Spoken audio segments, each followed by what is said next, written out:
নাউজুবিল্লাহ শব্দের অর্থ কি? আমি আল্লাহর কাছে আশ্রয় চাই। আস্তাগফিরুল্লাহ শব্দের অর্থ কি? আমি আল্লাহর কাছে ক্ষমা চাই। আল্লাহু আকবর শব্দের অর্থ কি?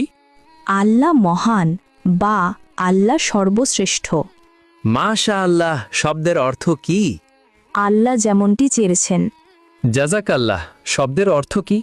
আল্লাহ তাআলা আপনাকে উত্তম প্রতিদান দিন। আসসালামু আলাইকুম এর অর্থ কি? আপনার মৃত্যু হোক। সালাম আলাইকুমের অর্থ কি? উটের নাড়ি ভুঁড়ি আপনার জন্য। সালাম আলাইকুম এর অর্থ কি? আপনার ওপর গজব পড়ুক। আসসালামু আলাইকুমের অর্থ কি? আপনার ওপর আল্লাহর শান্তি বর্ষিত হোক। চৌধুরী শব্দের বাংলা অর্থ কি? 4 অঞ্চলের প্রধান। শিকদার শব্দের বাংলা অর্থ কি? জমিদারের সহকারী। খন্দকার শব্দের বাংলা অর্থ কি? ধর্মীয় জ্ঞান সম্পন্ন ব্যক্তি। শেখ শব্দের বাংলা অর্থ কি? জ্ঞানী বা পণ্ডিত। খান শব্দের বাংলা অর্থ কি? নেতা বা শাসক। মৃত্যুর পর শ্বাসযন্ত্র কতক্ষণ জীবিত থাকে? 4 ঘন্টা। মৃত্যুর পর মস্তিষ্ক কতক্ষণ জীবিত থাকে? 20 মিনিট। মৃত্যুর পর কিডনি কতক্ষণ জীবিত থাকে? 26 ঘন্টা। মৃত্যুর পর চুল কতক্ষণ জীবিত থাকে? 6 ঘন্টা। হজরত মুহাম্মদ সাল্লাল্লাহু আলাইহি ওয়াসাল্লাম এর কতজন সন্তান ছিল? 7 জন।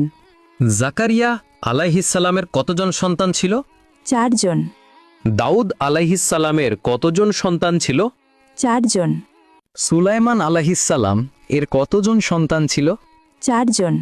মানুষ মৃত্যুবরণের 40 দিন পর তার রুহু বাড়িতে আসে, এটি কেমন বিশ্বাস? প্রচলিত কুসংস্কার। মাজারে ও পীরের দরবারে সিজদা করার বিধান কি? হারাম।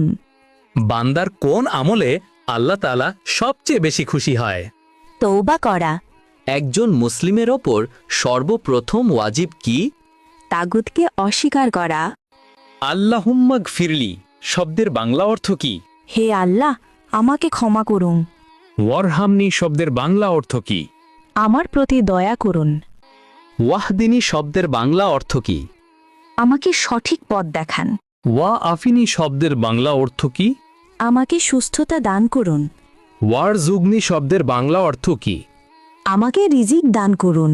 আল্লাহুম্মা গফিরলি শব্দের বাংলা অর্থ কি? হে আল্লাহ, আমাকে ক্ষমা করুন। ওয়ারহামনি শব্দের বাংলা অর্থ কি? আমার প্রতি দয়া করুন। ওয়াহদিনী শব্দের বাংলা অর্থ কি? আমাকে সঠিক পথ দেখান। ওয়া আফিনী শব্দের বাংলা অর্থ কি? আমাকে সুস্থতা দান করুন। ওয়ারজুগনি শব্দের বাংলা অর্থ কি? আমাকে রিজিক দান করুন।